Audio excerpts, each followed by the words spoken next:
Hello, and welcome to the first look at Total War Saga Troy. We're going to be playing through a battle between two of the greatest warriors of the Bronze Age, the furthest back any Total War game has ever gone. Now, of course, the period is full of myth and legend, but today we will witness this battle play out and write our own history. We are playing as Achilles, the mightiest warrior of the Iliad, but hot-tempered and unpredictable. His army has sailed over to the great city of Troy to steal its riches, with only Hector standing in our way. The champion of Troy, Hector, sees an opportunity to take down the enemy of the city and end Achilles' hunt for glory. Seeing that he outnumbers our forces, he has marched out to fight with an army of elite soldiers. We might not be as heavily armored as Hector, but we can use our mobility and guerrilla tactics to finish Hector and take Troy for ourselves. The new battle features added to Troy will make this possible. The battlefields of ancient Greece were predominantly infantry focused. War horses on the battlefield were scarce and mainly reserved for chariots.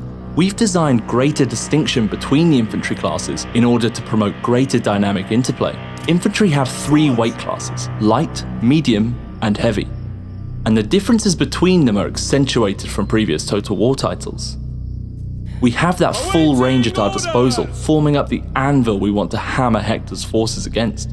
Greater mass means collisions are more impactful, whereas speed gives flanking a more prominent role to play.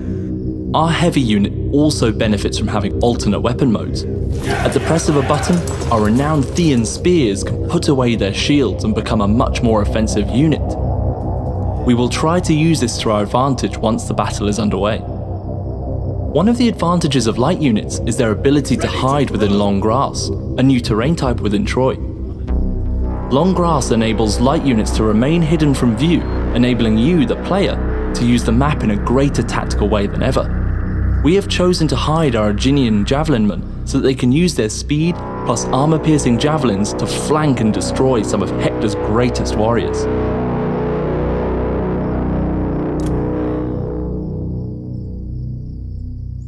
On our right flank, we have our Aeginian runners, trained by Achilles himself, also making use of that long grass.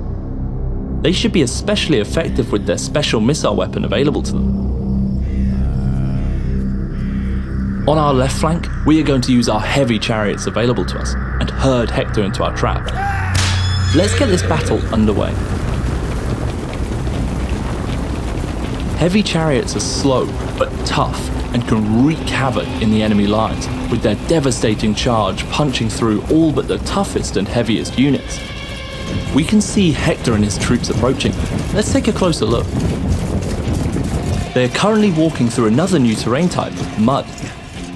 Mud severely impedes the movement speed of heavier units, who get stuck under the sheer weight of their colossal armors, whereas lighter units can freely move through it with little penalty to their speed. If we had more ranged units in our army, we could utilize this, but today we will have to employ different tactics. Hector doesn't just have these heavily armored Troy guards at his disposal. He also has a Minotaur, a powerful mythical unit in Troy, which can be used to cause massive disarray to enemy troops with his towering height and incredible strength. We think of our Minotaur as a rebel or bandit king who invokes the symbols of the past to stake a claim for power. His army is getting close, leading his archers at the front to loose arrows onto our strongest units. Enter stage 1 of our ambush. We are going to use the Thessalian Marines to cause disarray on their front line, using the move whilst hidden trait. The foe has sighted your hidden units. This enables us to get close to their archers and push them to the rear of Hector's formation, leaving them exposed for a flank. On our retreat, we will take some arrow fire, but this will keep our strongest units at full strength. Our heavy chariots have wrapped around and punched through to completely wipe out the lightweight archer unit. Our right flank is managing to prevent any attacks our enemy Hector had planned, with the light swordsmen holding them in place, and our Aeginian runners using their aforementioned missile weapon to provide range support. Hector's forces are now attacking our front line, including the mighty Minotaur. Your hero is under attack. Achilles has engaged with their unit. Let's put away the shields of our Thean spears and engage on the offensive. Our units are not as strong as Hector's, so they will not hold forever here. We have our javelin men still hiding in the long grass. Let's move them into the perfect flanking position before our forces flee. We can see these guards of Troy are making mincemeat of our medium-weight swordsmen. They have only lost around 20 men compared to our almost half. Now let's see what happens with a bit of backstabbing.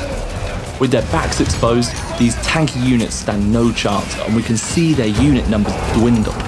Troy battles can be won and lost in the skirmish. In Troy, some heroes can issue divine challenges on each other. This will issue a challenge on the enemy hero, which will force them into combat with one another. We've decided to draw Hector into combat and end this battle the honourable way.